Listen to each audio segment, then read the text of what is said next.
Anong mensahe ang kailangang marinig ng mga Cancer mula, ano nga ba, nakalimutan ko, teka lang. Mula November 3 to 9, 2024. Pwedeng nangyayari na to o mangyayari pa lang. Kung hindi man para sa inyo itong magiging reading, di baka para sa someone na malapit sa inyo o sa someone na kakilala nyo mismo. Baka may lumabas na gender mamaya. Gawin nyo na lang energy, masculine at feminine energy. Pwede rin naman na wag nyo nang pansinin yung gender. Hindi ko masasabi kung anong magiging reading, kung positive ba o negative. Depende sa kung anong mapipick up kong energy. Kung hindi man mag-resonate sa inyo to, edi i-adjust nyo na lang ang video, hanapin nyo to kung hindi pa rin, dito na. Ito ang last day.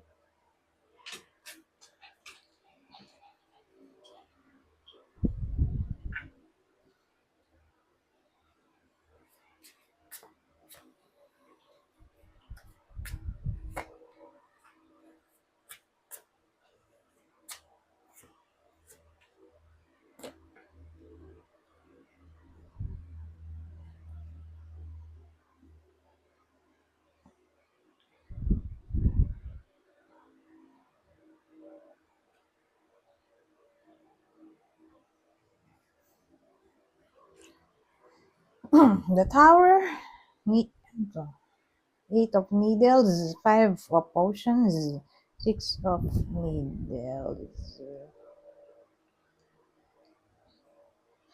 Kasi parang may nangyari sa past o nakaraan na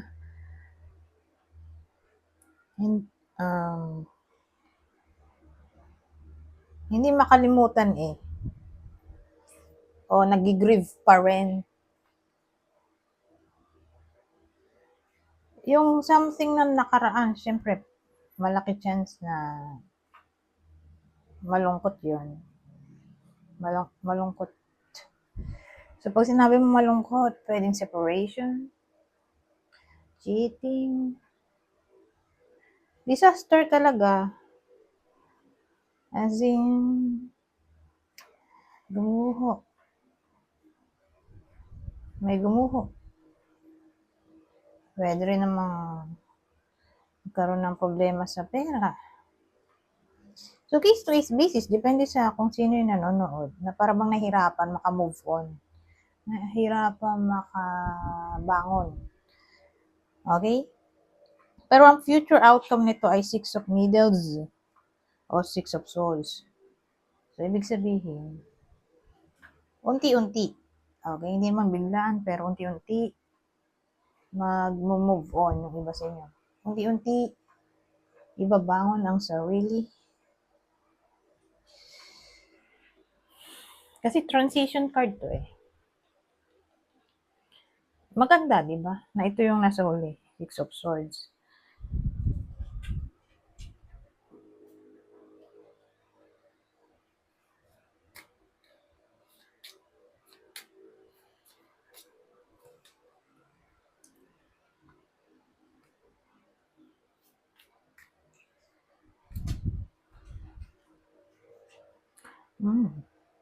Oh, well, ito maganda. Maganda in a way na may positive growth. So, sabihin natin, di ba, sabi ko nga kanina, sa past o hanggang sa present, dala-dala nyo tong problema. Kasi yung problema, di ba, lesson yan. So, yung lesson nagdadagdag sa experience, yung experience nagdadagdag sa maturity.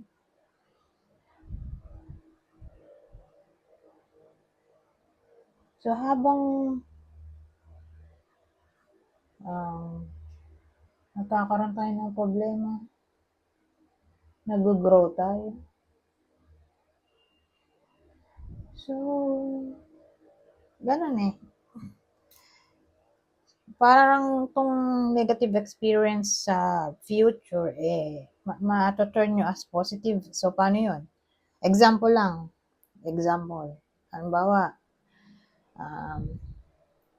broken-hearted ngayon. So, ito turn ng iba sa inyo tong kalungkutan into positivity. Paano? Gagawa siya ng kanta. So, yung kanta, sa future, magbo-boom. Di ba ganun ginagawa ng iba, mga artist? Yung sobrang galit nila, ipinipaint nila. Tapos biglang, tawag ito, hindi nila akalain na makaka-create sila ng masterpiece out of that negative experience. Ang galing. So, ganun yung case. Hindi naman sa lahat. Pero, may mga tao nga ganun. Na humuhugot sila ng creativity sa kanilang emotions. Mm-hmm. So, ganun. So, yung experience nyo, magagamit nyo sa future sa madaling salita.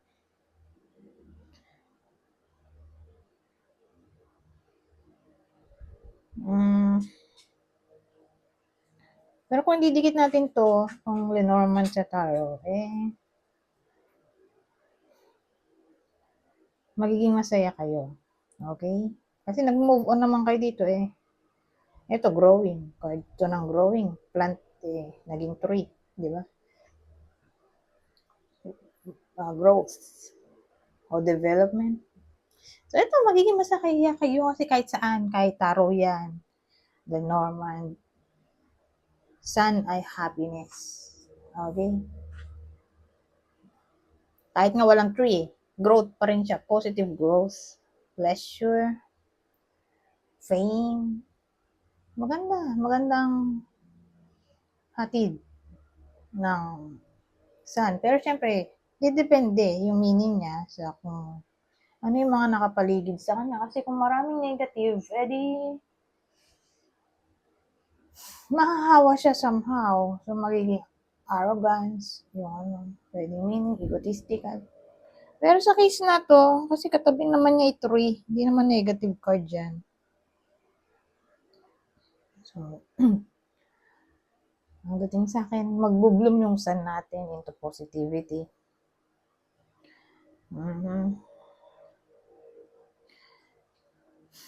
So, ano pa? Ang masasay, babalik ang confidence, magiging successful. So, kung nalulungkot, syempre, pag nalulungkot ka, edi wala kang energy. So, sa future, bago matapos ang week na to, unti-unting babalik yung energy.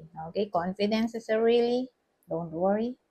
Na somehow, ma-feel nyo na mababawasan yung sama ng loob nyo. Stress, o bigat sa dibdib. Meron lang gatin. Asan ba isang deck? Ito. Last deck. Kung masisay dito. O sa Cancer. Twin flame, recognition. You know, this soul that mirrors you, your own. So, ibig sabihin, dumating na yan sa buhay nyo. Yung twin flame. Tapos, marirealize nyo na yung kakilala nyo, o partner, o anyone na nasa buhay nyo na ay twin flame nyo.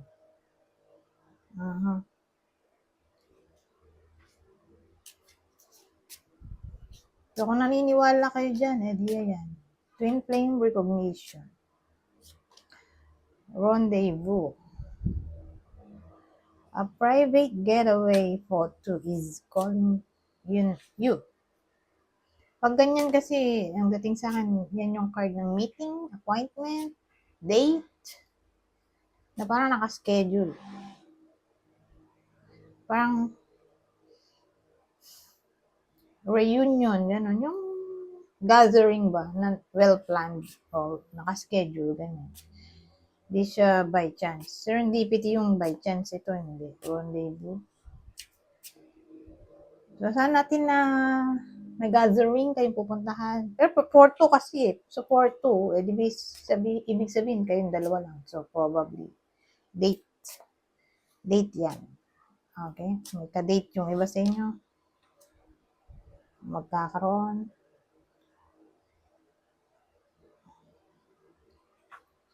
Pwede rin naman yung date ay eyeball. Diba? First time magkikita. Pero malayo sila sa isa't isa. Di sa cellphone na lang.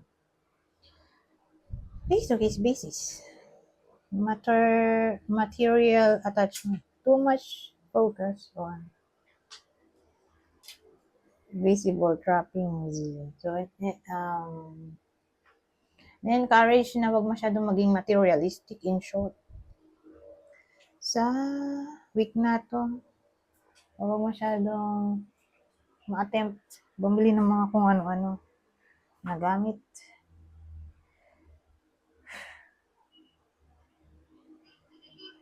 Anyways, hanggang dito na lang. Goodbye po na.